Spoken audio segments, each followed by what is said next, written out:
Hello students, आज हम करेंगे क्लास 12 का हमारा चैप्टर 5, जिसमें हमने कुछ एक इस पार्ट इसका चैप्टर 5 का हम कर चुके हैं। ठीक है, क्लास 12 का हम चैप्टर 5 का कुछ एक पॉइंट कर चुके हैं। आज हमारा नेक्स्ट टॉपिक है। तो देखिए, आज का हमारा जैसे टॉपिक चल रहा है पार्टनरशिप डिसोल्यूशन। पार्टनरशिप डिसोल्यूशन में हम पढ़ के आए हैं कि कैसे फर्म का समापन होता है और कैसे एक साझेदारी का समापन होता है और दोनों में क्या डिफरेंस है। उसके बाद हम देख के आए हैं कि पार्टनरशिप के डिसोल्यूशन के टाइम पर, पार्टनरशिप फर्म के डिसोल्यूशन के टाइम पर कौन कौन से अकाउंट बनके तैयार होते हैं, और सबसे मेन उसमें है रियलाइजेशन अकाउंट, वसूली खाता। यानी कि जब फर्म अपना सब कुछ समाप्त करती है तो वो अपना वसूल करती है, अपनी एसेट्स को बेच के, ठीक है, पैसा वसूल करती है, उसके जो लाइबिलिटीज है, जो दायित्व है, उनकी पेमेंट करती है। तो यही था हमारा रियलाइजेशन अकाउंट। जो कैसे बनता है, किस तरह से हम एंट्री करते हैं, वो हमने लास्ट लेक्चर में देखा। तो अब है हमारा नेक्स्ट पॉइंट, जिसमें है partners loan to the firm. इसमें क्या होता है, जैसे अभी तक हम पढ़ के आए हैं कि फर्म जो है पार्टनर से भी लोन ले सकती है। जैसे कई बार फर्म को पैसे की जरूरत है, उसके पास इतना पैसा है नहीं, तो फर्म क्या करती है, पार्टनर से पैसा ले लेती है एज ए लोन के तौर पर।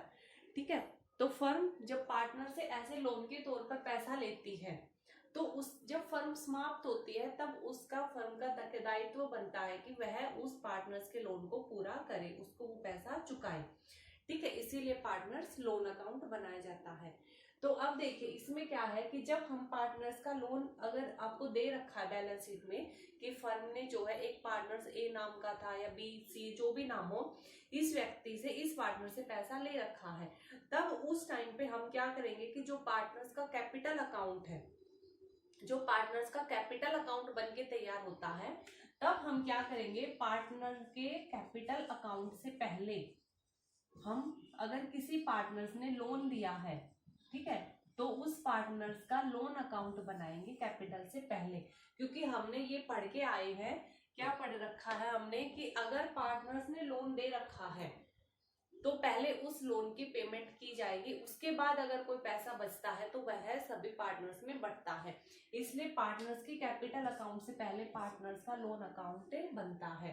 ठीक है, अब एक और पॉइंट आपका आएगा, जब पार्टनर्स ने अगर फर्म को लोन दे रखा है तो ठीक है, हम पार्टनर्स का लोन अकाउंट बना देंगे, और चाहे फर्म ने कुछ कह रखा हो या ना कह रखा हो, हम क्या मानते हैं कि जब फर्म समाप्त होती है तब चाहे हमें बता रखा हो या नहीं बता रखा, हम ये मानकर चलेंगे कि फर्म ने उस पार्टनर्स के लोन की पेमेंट कर दी। और कर दी का मतलब हम कैसे एंट्री करेंगे, जब पार्टनर्स के लोन की पेमेंट कर दी जाती है तो हम एंट्री करेंगे partners loan account debit to cash या बैंक अकाउंट क्रेडिट, क्योंकि फर्म के पास से पैसा गया है तो टू कैश या बैंक अकाउंट क्रेडिट। ये तो बात हुई जब फर्म ने पार्टनर से लोन ले रखा है। कई बार क्या करती है, फर्म भी पार्टनर्स को लोन दे देती है। भाई फर्म के पास पैसा है, ठीक है, किसी पार्टनर्स को जरूरत है पैसे की, तो फर्म क्या करती है, उसको एज ए लोन पैसा दे देती है। तो वो फर्म की क्या हो जाती है, वो फर्म की एसेट्स हो जाती है, क्योंकि फर्म को उससे ब्याज मिल रहा है पार्टनर से। ठीक है, उसके लिए तो एज ए एसेट्स की तरह ही काम कर रहा है ना वो पैसा, कि उसने चाहे अगर वो पार्टनर्स को ना देता वो पैसा, ठीक है, अगर फर्म किसी तीसरे व्यक्ति को वो पैसा दे देती तो उस तीसरे व्यक्ति से उसको ब्याज मिलता। ठीक है, और वो एंड में 2-3 सालों के बाद वो पैसा तो उसको वापस मिलता। तो फर्म के लिए तो एक एज ए एसेट्स की तरह है। तो अगर पार्टनर्स ने लोन ले रखा है, ठीक है, पार्टनर्स ने लोन ले रखा है, अगर लोन ले रखा है फर्म से, तब हम इसकी एंट्री करेंगे पार्टनर्स के कैपिटल अकाउंट में। तब हम इसकी एंट्री करेंगे पार्टनर्स के कैपिटल अकाउंट में, और कैपिटल अकाउंट के भी किस में, डेबिट में जाएगा। क्योंकि देखिए, जब हम पार्टनर्स कैपिटल अकाउंट बनाते हैं तब हम क्रेडिट में कौन कौन से अमाउंट लिखते हैं जिनसे पार्टनर्स के फायदा होता है, इनकी जो फर्म को चुकानी होती है पार्टनर्स को, जैसे इंटरेस्ट ऑन कैपिटल होता है, कमीशन होता है, सैलरी होता है, लाभ में हिस्सा होता है, वो सब यहाँ पे आती है। तो अगर मान लीजिए ए का इधर का आ गया 50,000, ठीक है, लेकिन फर्म कहती है कि ए को तो हमने 20,000 का लोन भी दे रखा है, ठीक है, तो ए क्या करती है, वो फर्म क्या करती है कि ए का 20,000 का लोन दिखाती है इधर, और ये लोन जो है इसकी पूंजी से ही एडजस्ट कर लेते हैं कि चलो एक को 50,000 देने हैं, 20,000 हमने ए से लेने, यानी कि हमने मतलब फर्म को लेने हैं ए से, तो फर्म ने यहाँ पे ऐसे एडजस्ट कर लिया कि 50 देने हैं, फर्म ने ए को 50 देने हैं और ए ने फर्म को 20 देने हैं, तो प्लस माइनस करके बैलेंस क्या बचा, 20,000 का, यानी कि ये वो बैलेंस बचे हैं जो फर्म ने ए को देना है। जैसे हमें होता है ना, हमने किसी से 100 रुपए लिए हैं और अगले दिन हमने जरूरत पड़ गई, ठीक है, उसे जरूरत पड़ गई, उसने हमसे 200 रुपए ले लिए, तो हम यूं थोड़ी ना कहेंगे कि पहले मैं उसको 100 दूंगा फिर वो मेरे को 200। हम क्या कहते हैं कि चलो 200 मैंने लिए थे, 100 आपने ले लिए, ठीक है, तो 200 में से 100 गए, 100 बच गए, आप 100 की पेमेंट कर देना, ठीक है, अगर हमारे में 100 निकलते तो हम कर देंगे। तो इस तरह से ये हो जाता है, तो वो यहाँ पर करते हैं। लेकिन लोन के लिए अगर लोन ले रखा है फर्म ने तो उसके लिए अलग अकाउंट बनता है, उसकी एडजस्टमेंट हम कैपिटल अकाउंट से नहीं करते, ठीक है। तो आपको बस एक इस चीज का ध्यान रखना है, ठीक है। अब हम अपना क्वेश्चन स्टार्ट करते हैं। आपको एक क्वेश्चन करके दिखाते हैं, उससे आपको एक पॉइंट अच्छे से और भी ज्यादा क्लियर हो जाएगा, ठीक है।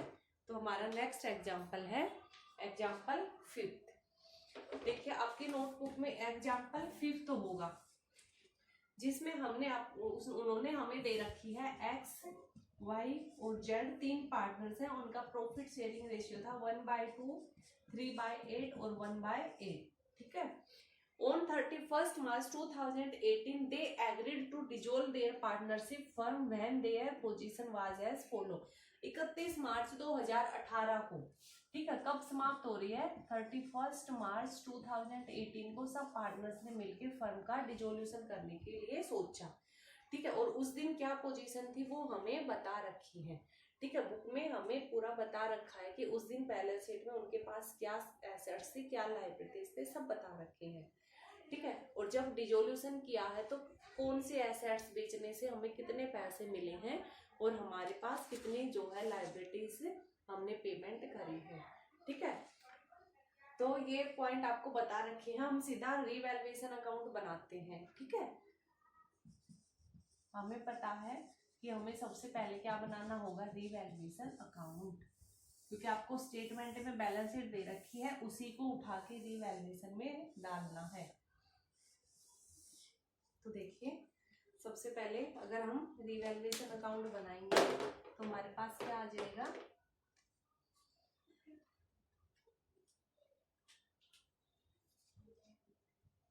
सबसे पहले देखिए हमें क्या दे रखा है, बैलेंस शीट में रिजर्व फंड दे रखे हैं।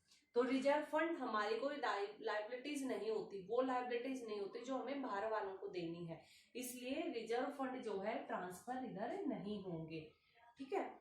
तो उसके बाद हमारा लायबिलिटी साइड में दे रखा है लोन बाय एक्स, हमने यानी कि फर्म ने एक्स से एक लोन ले रखा है, तो लोन का भी अलग से अकाउंट बनेगा, वो भी हम यहाँ पे ट्रांसफर नहीं कर रहे। उसके बाद हमारा क्रेडिटर्स, हाँ ये हम ट्रांसफर करेंगे, तो हमारा सबसे पहले क्रेडिटर्स, तो क्रेडिटर्स कितने की है, 80,000 की, तो रियलाइजेशन अकाउंट में हमने वो ट्रांसफर कर दिए। उसके बाद कैपिटल का बैलेंस दे रखा सभी पार्टनर्स का, तो वो भी ट्रांसफर नहीं होगा। एसेट्स में जो है हम उसको ट्रांसफर करते हैं, सबसे पहले है फ्री होल्ड प्रॉपर्टीज 1,80,000 की, उसके बाद है मशीनरी 1,20,000 की, उसके बाद है बुक डेट्स देनदार 1,60,000 के, और इसके ऊपर प्रोविजन भी है, तो हमें पता है हम प्रोविजन को इधर दिखाते हैं, प्रोविजन कितने का, 10,000 का, ठीक है। उसके बाद है स्टॉक 1,30,000, और कैश है वो नहीं दिखाएंगे। और उसके बाद है हमारा loan to Z, loan to Z भी सीधा कैपिटल अकाउंट में जाएगा, ठीक है। और लोन दे रखा है तो कैपिटल में, और हमने फर्म से ने लोन ले रखा है तो उसका अलग से लोन अकाउंट बनेगा। बस ये 2 पॉइंट आपको याद रखने हैं। तो अब जब पार्टनरशिप का समापन हो रहा है, एसेट्स को बेचा जा रहा है, तब हमें क्या वसूल हुआ वो देखते हैं। हमें जो फ्री होल्ड संपत्तियां थी बाय कैश अकाउंट, ठीक है, एसेट्स से हमें रियलाइज हुआ है, एसेट से हमें रियलाइज हुआ है क्या क्या, जो फ्री होल्ड संपत्तियां थी, ठीक है, ये इनसे हमें पैसे मिले हैं 2,20,000। जो मशीनरी थी उससे को हमने बेचा तो फर्म को मिले 1,10,000। उसके बाद है जो बुक डेट्स थे, जो डेटर्स थे देनदार 1,60,000, इसको 10% कम से हमें इनकी वसूली हो गई, यानी कि देनदारों से हमें 1,60,000 का 10% कम मिला, तो हम 1,60,000 का 10% निकालेंगे, ठीक है, और उसको 1,60,000 से लेस कर देंगे, तो हमारे पास आ जाएगा कितना, 1,44,000 हमें देनदारों से इतने रुपया मिला है, और स्टॉक से हमें मिला है 1,20,000। उसके बाद है हमारा गुडविल से 40,000 रुपीज मिले हैं। देखिए गुडविल हमें बैलेंस शीट में नहीं दे रखी थी, ठीक है, लेकिन हमें पता है अगर गुडविल हम खरीदते हैं या बेचते हैं पैसे में, अगर देखिए हमने गुडविल को बनाने के लिए कोई पैसा नहीं दिया है तो वो हमारे लिए खरीदी गई गुडविल नहीं होती, ठीक है, लेकिन अगर हमने गुडविल के लिए पेमेंट करी है, या जैसे हमारे फर्म के समापन के टाइम पर हमें गुडविल का पैसा मिला है तो उसको दिखाएंगे ना, ठीक है, तो यहाँ पर हमें गुडविल का उसने अमाउंट कैश में दिया है कि भाई आपके इतना अच्छा नाम था, ये था, ठीक है, तो उस नाम के उसने पैसे दिए हैं, तो वो गुडविल के, तो वो यहाँ पर दिखाएंगे, क्योंकि यहाँ पर गुडविल खरीदी गई है। ये हम एक लेसन में पीछे पढ़ के भी आए थे कि गुडविल 2 तरह की होती है, या तो खरीदी जाती है या अपने आप से बनाई जाती है, ठीक है, तो यहाँ पे खरीदी गई है, यानी कि किसी ने, जिसने भी ये फर्म को खरीदा है उसने गुडविल के भी पैसे दिए हैं, कितने, 40,000, तो टोटल हो गए 6,34,000, ठीक है। इधर हम दिखा देंगे कि हमने पेमेंट भी करी होगी, तो सबसे पहले पेमेंट में क्रेडिटर्स की, जो हमारे लेनदार थे कितने के, 80,000 के, उनको हमने पेमेंट कर दी है 78,000 के, ठीक है, क्योंकि क्रेडिटर्स ने 2.5% का हमें डिस्काउंट दे दिया, तो 80,000 का हम क्या कर देंगे, 80,000 का 2.5% निकाल देंगे, ठीक है, पॉइंट के नाम का एक और 10 लग जाएगा यहाँ पे, तो 80,000 के ऊपर हमें इतनी छूट मिल जाएगी, ठीक है, तो इतनी छूट मिल जाएगी, यानी कि 2,000 की छूट हमारे पास मिल जाएगी। तो अगर 2 की छूट मिल रही है, ठीक है, क्योंकि ये 40, 80 को 40 से डिवाइड करेंगे 2,000, इनके हमें 2,000 रुपए कम पेमेंट करनी पड़ी लेनदारों को, तो हमारे पास से कितने पैसे गए, हमें कितने की पेमेंट करनी पड़ी, 78,000 की। तो देखिए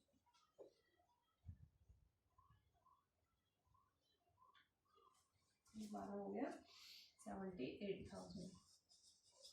उसके बाद है हमारा, और हमने क्या पेमेंट करी है, तो कैश में हमने एक और पेमेंट करी एक्सपेंसेस की, कि जब फर्म का समापन करते तब भी कुछ एक खर्चे हो जाते हैं, तो वो क्या कितने खर्चे हुए थे, 5,000 के, उनकी पेमेंट करी है।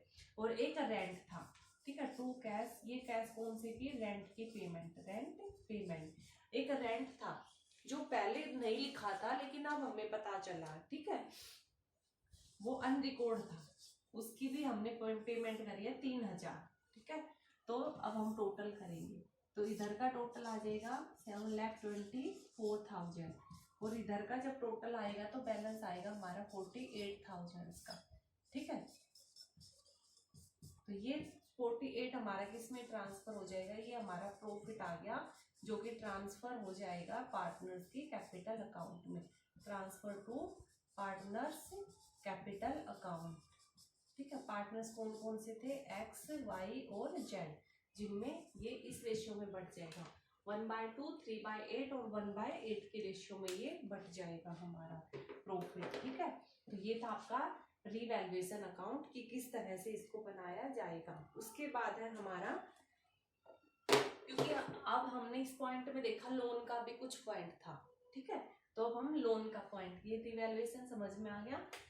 अब हम एक बार लोन का पॉइंट देखते हैं कि जब लोन होता है तब क्या करते हैं, तो लोन, एक्स ने लोन दे रखा था फर्म को, तो एक्स का लोन अकाउंट हम बनाएंगे इस तरह से, ठीक है,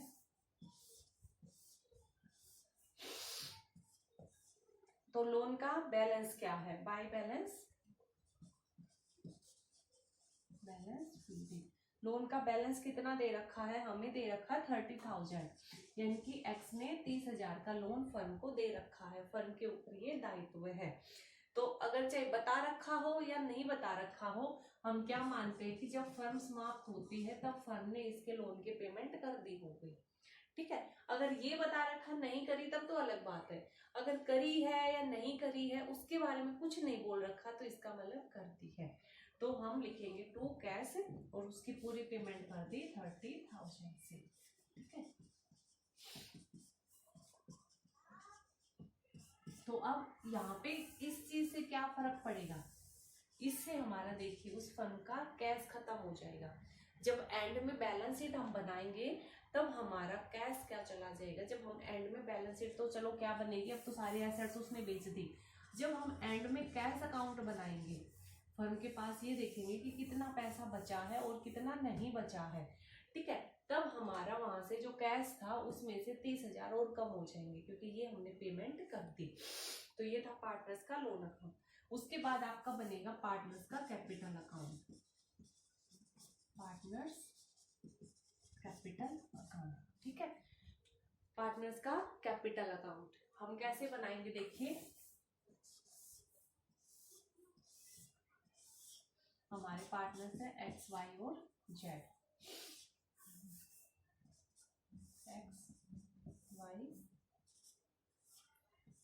सॉरी उल्टा लिख दिया। ठीक है, तो हम इस तरह से हमारे कैपिटल बनाएंगे। तो सबसे पहले हमारा बाय बैलेंस रेडी, पार्टनर्स का बैलेंस, कैपिटल का कितना बैलेंस दे रखा है, 2,00,150 और 120, 2,00,000, 150 और 120। उसके बाद बाय रिवैल्यूएशन अकाउंट, क्योंकि प्रॉफिट आया था। ठीक है, वो प्रॉफिट जब हमने बांटा तो कितना आया था हमारा हर एक के हिस्से में, 24,000, 18,000 और 6,000। ठीक है, उसके बाद एक है बाय रिजर्व, क्योंकि देखिए बैलेंस शीट में हमें रिजर्व दे रखा है, तो हमें पता है जनरल रिजर्व है, प्रॉफिट एंड लॉस का बैलेंस है, ये सब कुछ पुराने पार्टनर्स में बढ़ जाता है। ये हम पीछे के पॉइंटों में भी करके आए हैं। ये कोई ऐसा ये दायित्व नहीं है जो कि फर्म को चुकाना है दूसरे बाहर वाले लोगों को, ये दायित्व नहीं है, ये तो उसके रिजर्व थे। तो ये सारे रिजर्व जब कंपनी समाप्त होती है तभी सभी पार्टनर्स में बट जाएंगे। ठीक है, तो रिजर्व का जो पैसा था वो भी उनके प्रॉफिट एंड शेयरिंग रेशियो के हिसाब से हम बांटेंगे। तो हर एक के हिस्से में आ गया 20,000, 15,000 और 5,000। ठीक है, अब है हमारा लोन टू जेड। जैसे हम पढ़ के आए थे, अगर फर्म ने लोन दे रखा है तो हम क्या करते हैं, उसको कैपिटल में दिखाएंगे और जेड की अमाउंट को हम यहाँ क्रेडिट में, सॉरी डेबिट में डाल देंगे, ताकि जब जेड का हिसाब करें तो फर्म उसके लोन के पैसे यहीं पर काट ले। ठीक है, तो कितना लोन दे रखा था, 20,000 का। ठीक है, अब देखिए अब हम इधर का सबका टोटल करेंगे, सबका टोटल करेंगे तो हमारे पास आ जाएगा 2,44,000, 183,000 और ये हमारा आ जाएगा 1,31,000। अब इसमें से हम यहाँ पर 2, देखिए जब हमारी फर्म चालू अवस्था में रहती थी तो हम 2 बैलेंस शीट ही दिखाते थे, है ना, लेकिन अब कैरिड डाउन तो करना ही नहीं है, फर्म तो खत्म हो रही है, तो कहाँ लेकर जाएंगे बैलेंस को, इसलिए जो भी बैलेंस बच रहा है फर्म उसकी पेमेंट कर देगी पार्टनर्स को। तो अब हम 2 कैश दिखाएंगे फाइनल पेमेंट पे, ये क्या है, ये फाइनल पेमेंट है जो फर्म को करनी है। तो कितनी करनी है, एक्स को तो फर्म करेगी 2,44 की, वाई को 1,83 की और जेड को 1,31 करनी थी, लेकिन फर्म को 1,31 करनी थी जेड को, और जेड को 20,000 देने थे फर्म को। तो आपस में जो है म्यूचुअल इनकी प्लस माइनस करके जो बैलेंस निकल के आएगा वो हमारा आ जाएगा 1,11,000। ठीक है, तो अब फर्म को कैश के रूप में 1,11 ही जेड को देने हैं। तो ये हमारा पार्टनर्स का कैपिटल अकाउंट। ठीक है, अब देखिए अभी मैं आपको एक बार कैश अकाउंट और बता देती हूँ इसी क्वेश्चन का, क्योंकि यहीं पे हम सारे पॉइंट कर लेंगे, उसके बाद एक जैसे ही जो क्वेश्चन होंगे उसके ऊपर हमारा टाइम खराब नहीं होएगा। तो उसके बाद अब हमें बनाना होता है हमारा कैश अकाउंट। ठीक है, कैश अकाउंट में देखिए हम क्या करेंगे,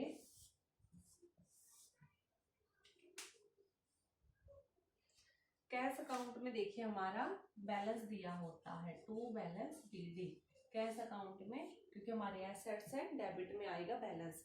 तो कितना बैलेंस दिया है 20,000 का, ठीक है। उसके बाद देखिए कैश हमारे पास और कहां कहां से आया था, एक हमने संपत्तियां बेची थी तब हमारे पास कैश आया होगा, क्योंकि रिवैल्यूएशन सॉरी रियलाइजेशन अकाउंट बनाने से पहले हमने जर्नल एंट्री भी सीखे थे। तो हम पढ़ के आए थे कि जब एसेट्स को हम बेचेंगे तब फर्म के पास क्या आएगा, पैसा। तो कैश अकाउंट डेबिट टू जो भी वो एसेट्स बेचता जाएगा, टू फर्नीचर, टू बिल्डिंग, इनके फर्म के पास कैश आया था, तो टू एसेट्स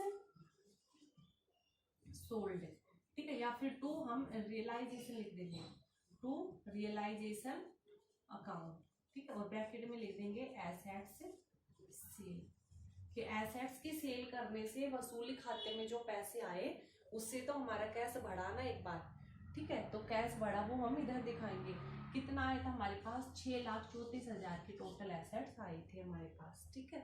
उसी तरह से बाय रियलाइजेशन अकाउंट, ठीक है, क्योंकि ये क्या थी, क्रेडिटर्स की पेमेंट, क्रेडिटर्स पेमेंट, या फिर आप लिख सकते हो लाइबिलिटीज पेमेंट, ठीक है, कि दायित्वों का हमने भुगतान किया था, ठीक है। तो जो भी आए थे वो सारे हम इधर लिख देंगे, ठीक है, बाय रियलाइजेशन। उसके बाद एक बार और रियलाइजेशन आएगा, क्योंकि ये क्या था, रेंट पेड था।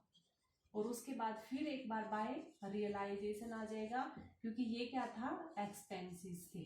तो इतनी बार हमारे पास से पैसा गया था, ठीक है।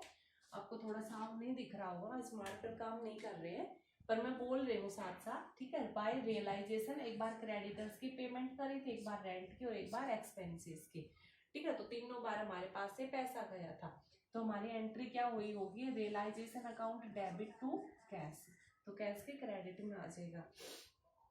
कितना कितना गया था, 78,000, 5,000 और 3,000, ठीक है। इतना हमारे पास से पैसा गया था। उसके बाद है हमारा बाय एक्स लोन। अभी हमने एक्स का लोन अकाउंट बनाया, तब हमने किया भी था ना यहाँ पे टू कैश, कि हमने कैश से उसके लोन की पेमेंट कर दी, तो फर्म के पास से और पैसा कम हो गया। तो कितने का उसका लोन था, उसका लोन था, एक्स का लोन अकाउंट था 30,000 का, ठीक है, उसका लोन था 30,000 का।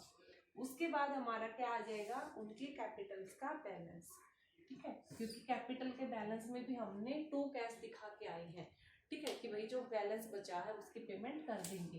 तो by X capital, by Y capital और बाय जेड कैपिटल, हम इस तरह से दिखा देंगे हमारी अमाउंट का, और इसका टोटल हम कर लेंगे, ठीक है।